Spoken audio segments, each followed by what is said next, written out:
ជំរាបសួរនិងសូមគោរពដល់ពុកម៉ែបងប្អូនទាំងអស់គ្នាដែលចូលមកកាន់ Channel របស់ Admin ដើម្បីទស្សនាវីដេអូតម្រុយឆ្នោតយួនសម្រាប់ថ្ងៃទី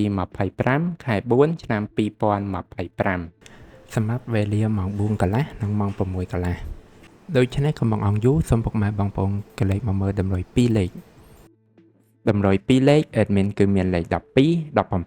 78 79សម្រាប់ប៉ោះ ABCD បន្តមកគឺខ្ទង់ O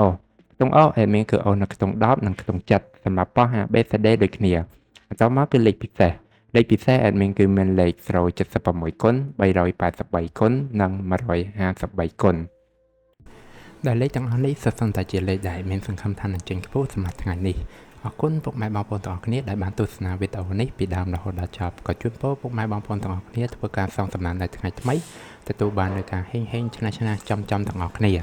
ជាចុងក្រោយ Admin សូមពុកម៉ែបងប្អូនជួយ Like Subscribe និង Share ដើម្បីជាកម្លាំងចិត្តដល់ Admin ផងនិងដើម្បីពុកម៉ែបងប្អូនទាំងអស់គ្នាទទួលបាននូវវីដេអូថ្មីបានឆាប់រហ័សផងដែរដូច្នេះ Admin សូមជម្រាបលានិងជួបគ្នានៅវីដេអូក្រោយ